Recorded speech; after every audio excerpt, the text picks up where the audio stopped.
Hello, everyone. You're listening to the Socially Desi Show, the podcast that motivates you to live, create, and inspire. If this is your first time here, welcome. On our show, we discuss tips and strategies with our guest speakers on how to tackle problems related to personal growth, mental health, relationships, business and entrepreneurship, and health and fitness.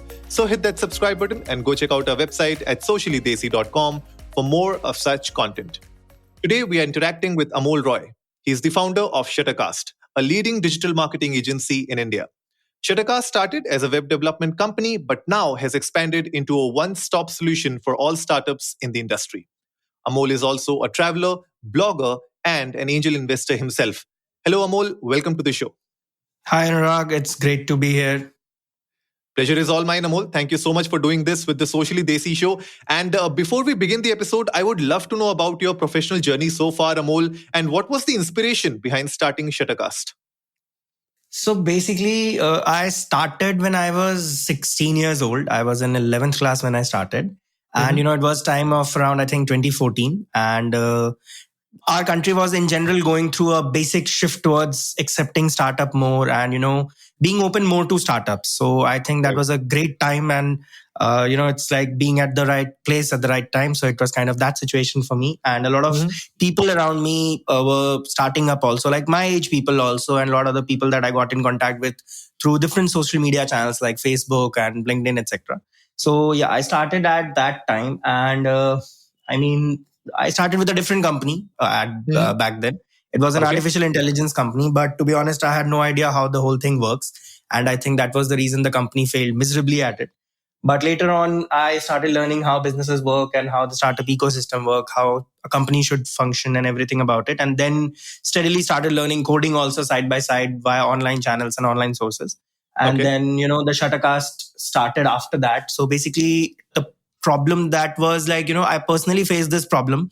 I was working on one startup with a co-founder and we were planning to launch the product. But the issue was that we wanted a website and both of us were not very, good in coding and stuff related to technological stuff at that moment. So I was like how we can go about it. We found an agency that, through Google, and we contacted them. They were giving us very expensive quote about the pricing and everything. And, it was not satisfactory at the moment. So then and there I realized, why not let's start this company also as a side project. So basically Shuttercast was started as my freelancing project in the beginning. And later on, as I started, because we are very transparent and very honest with our clients, because, no matter who the client is, even if they don't have any experience or any knowledge about technology, but we still try to give them the best possible experience and in the most transparent way that we can. So that's, I think, kind of the USP of the company. And that's how Shuttercast was started, because I thought that why not let's solve this problem that, companies, small companies and even big ones are facing. So yeah, that's how it started. Interesting. And when was the time that you realized that this side project can be a full-time job, a full-time venture for you? I think it was 2019, mid of 2019. So I was making more money from this company, the side project, than the company that I had founded, that the main startup that I was working on. So eventually I decided that this business has more potential and, more growth in the future. And I should focus a little more towards, building it into a proper business rather than just a freelancer working for companies like that. And, at that time I got in contact with good mentors and, good clients also. I have clients that I have been working for past 5 years. And, from the day when I had 0 clients to today when I have 500 clients, I still give the first few clients the same attention that I used to give them at the time when it was a freelance project. So, attention to clients and everything is the more centric at the Shuttercast that we do. Interesting. Yeah, I think I believe and agree with what you said. It's really important to build those relationships over the long period of time. And like you said, companies which started off with you 5 years back, if you give them the same kind of attention, the same importance, the same relevance in your system, I think that is where you build deeper connections and you get more business out of the client. And True. That's we started with a lot of company as only, their online agency that makes a website and app. But later on, we are in partners in a lot of the companies that we started working with 5 years ago, because, now they are technologically worry-free about anything that they need. If they need an app, if they need a website, if they need digital marketing stuff also. And we have expanded to other areas as well. So all of these things they can get under one umbrella and at a very reliable and affordable cost also, and with trust. Basically, I believe in building trust in business. So I think that's the key USP, and that has helped us in retaining them. And those clients have given us more clients with the just word of mouth. So that really helps. True. And when you say partners, you are also an angel investor. So does that mean you also put in your money, or is it more about providing the tech which is required for a startup? No, I have invested in companies as pure investment from my own money as an investor also. But because I'm just 24 at the moment, so I try to be more actively involved with companies and invest my time as well as my money in companies and ideas that I personally believe in. It's not about only making money for me at this age, because my main business is doing well. It's generating good amount of revenue. So it's not only about making money at this moment. It's more about building something of value with them and also helping them out in the journey in any way I can. So I do invest the money part also, but mostly it's both combined, like, technical expertise along with the money. So. Interesting. And when did this idea of starting your YouTube channel came into the picture? So, I always wanted to, I have this in me that I want to someday make a full length feature film. I don't think I can be an actor, but I think I can definitely be a director or a producer of that movie. So I started my first YouTube channel in 2016. It was same idea because I cannot act in front of the camera. So it was the same idea, a tech YouTube channel. Okay. But I didn't have enough capital to support it because, when you start a channel, you instantly don't get brand collaboration and sponsorships and etc. You have to work hard. You have to put some money if you're not in the entertainment business, because entertaining content doesn't require a lot of investment. A lot of big creators in India have just started with the front camera on their phones. But, when in a tech industry, it's a little different. And as the tech industry is a lot crowded also, because, everyone can make tech videos if they have one phone or two phone, or even review apps or anything related to that. So it started in 2016, but that channel couldn't survive because of the financial issues that I had at that time. But later on, the second channel, that is the Shutter and Voyages, it started in 2019. And the idea was to, properly work a lot of fixed time every day to build this channel and, make quality content, because I believe that I don't create content for views. I don't create content for money. I create content to make just good content overall. So, I still try to invest a lot of money and time and energy on making good content. That means good quality content, because, we as a country need to evolve on that side also, that we make good quality content. Yeah. That's so true. The quality of content is really what drives your audience, your users back to your channel every day on a regular basis.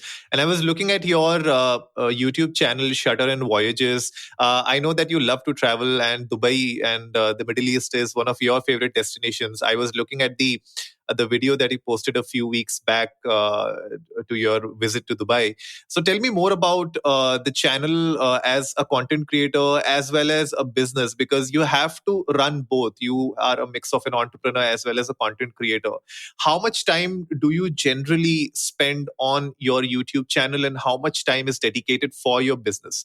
Why I'm asking this question is because a lot of the people listening to us may be in that same boat where they're trying to understand how much time should they spend on their dedicated business, and how much time should they really spend on maybe starting a YouTube channel or a podcast or anything else on the side.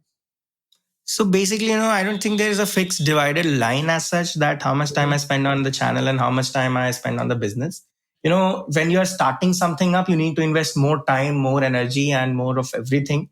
So I started the business, the website ad development business, in 2018. And when I started the YouTube channel, this business was already in kind of a line where, it was on autopilot mode. Even if I'm not there, there is a team, there are people who can handle the work. I am just someone who just monitors everything, ideates, and, works on how to grow the business overall.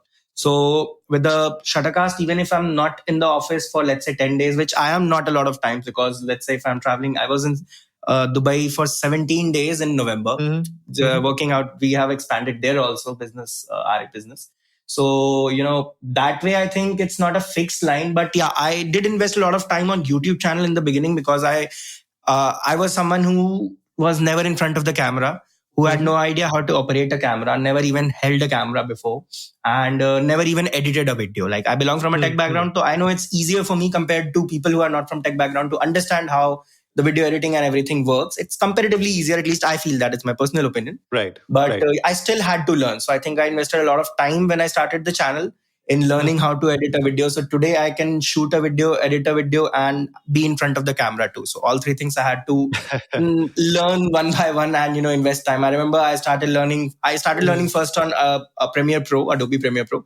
And Okay. then it's an editing software. Then later on realized it's not good. Then switched to Final Cut Pro X. And then realized that it's also not that good. So now settled to DaVinci Resolve. So, a lot of time invested in YouTube that way. I think it has taken more time out of my schedule in the past 1 year, 1 or 2 years than the business, because business was kind of easier after a while. In starting, it also took a lot of time, because that's why I didn't start both things simultaneously. Because I think if I had started both things simultaneously, it would have been a little harder for me to manage, and I would have to hire someone for the YouTube part as also.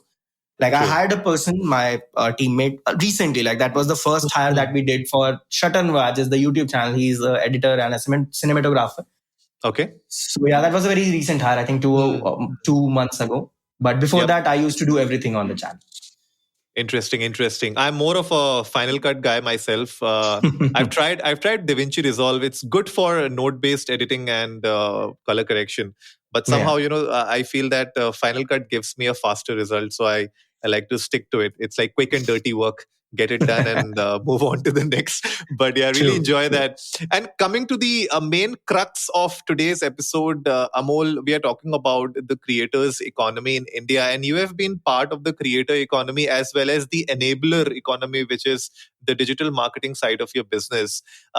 Can you shed some light on what is the present landscape of the creator economy in India? And how are content creators really leveraging the power of social media to monetize their content? So, in the recent years, I think 2 or 3 years, and in the time of pandemic, the content consumption has increased many folds, because there was lockdown everywhere and people were at home.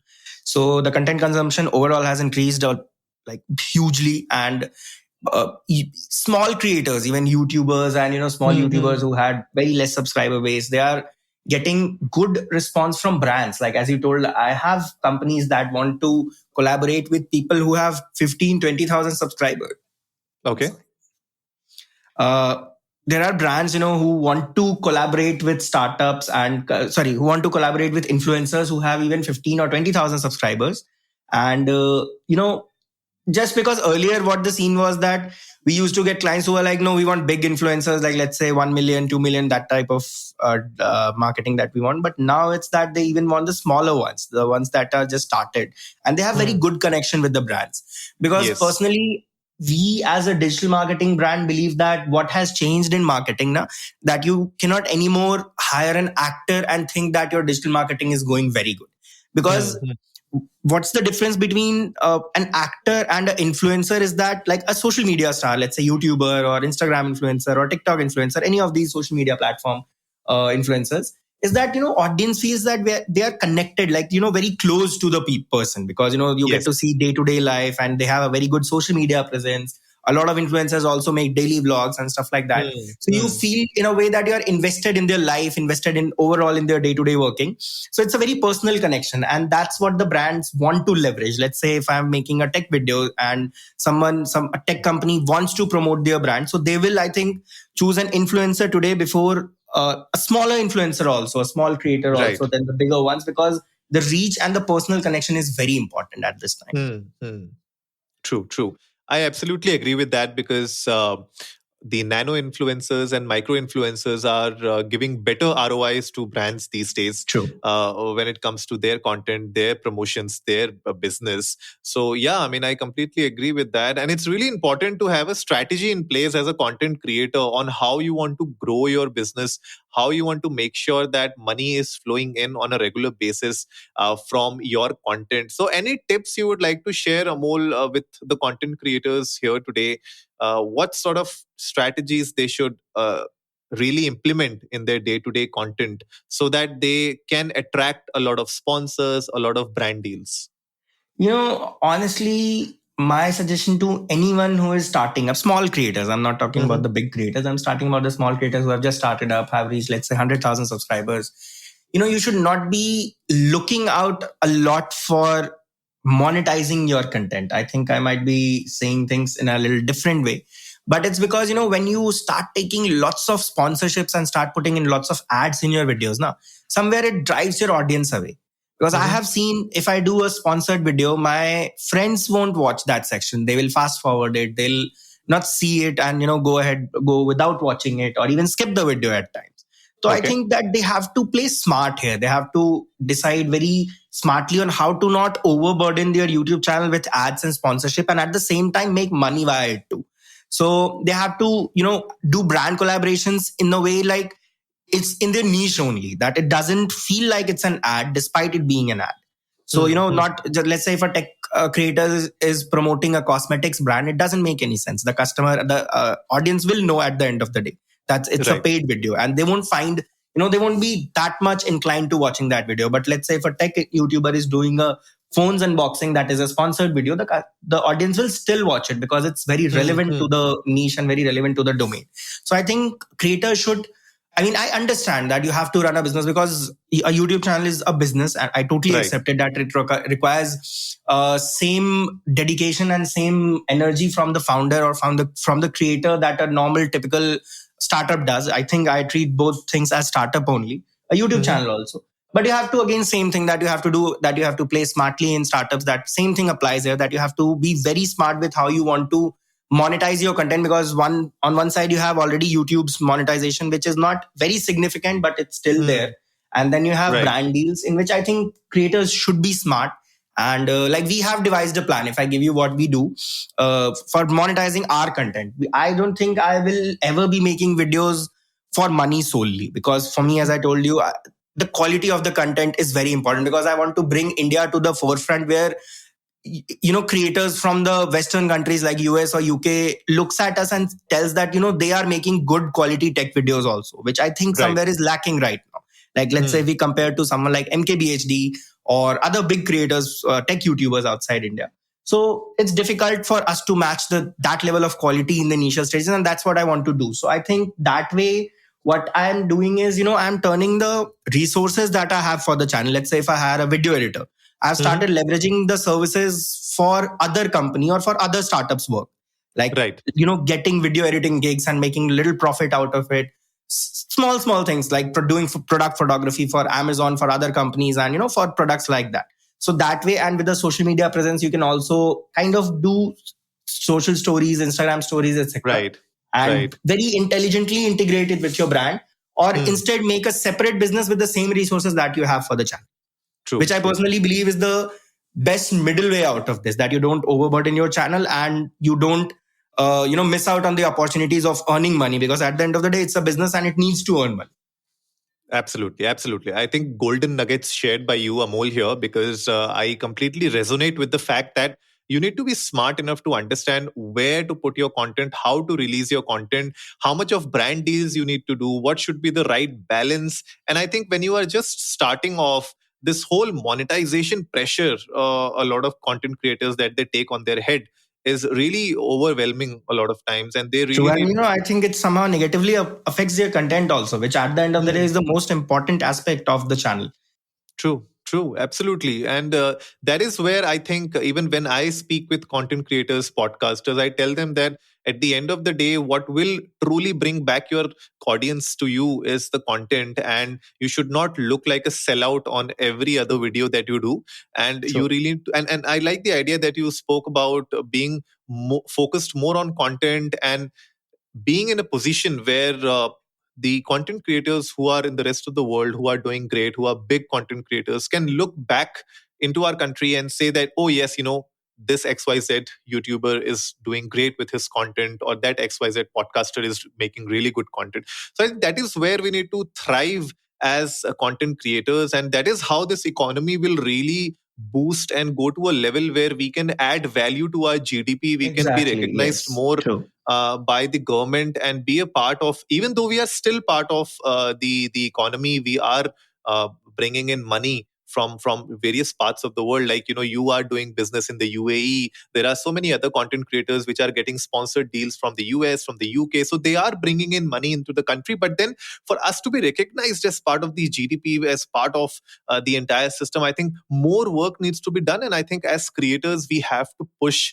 that agenda more, rather than just talking about how can I monetize my content Exactly. online. True. Yeah, Because, yeah. at the end of the day, it's about creating value. And when you are Mm, making content and it's a video content or even a podcast, you need to think that you have to create value. And if someone, like, I was watching a Skillshare video of MKBHD, he specifically mentioned that if someone is going to give me 8 or 9 minutes of his life, I have to add value in that 8 or 9 minutes. Because then true. if I don't add any value, he won't come again to the channel. And Absolutely.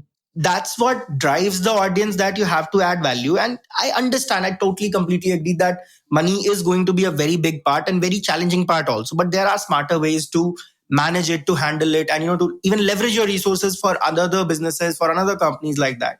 And in a way you can, I think, make good money out of it, and not look out just at the word that you use, that look like a sellout on your channel. Because Yep. we know, even let's say if you're also watching, let's say, a YouTube video on YouTube, you'll also see and realize that, oh, this guy is only doing advertisements, there's no point in subscribing him to anymore, let's Yep. unsubscribe and move on. So we all do that. Yep, yep, absolutely. And when we see at YouTube numbers, we always see that a majority of the audience which is watching your videos are either ways not subscribed to you. I mean, True. more than 70-80% of the audience generally is Yeah. not subscribed to you. So you are getting organic reach, but at the end of the day, it's about your content, which is why these people who are not even subscribed to you come and watch your videos, look at your Exactly. content. And that is true for each and every niche and each and every kind of content creators that we have in India.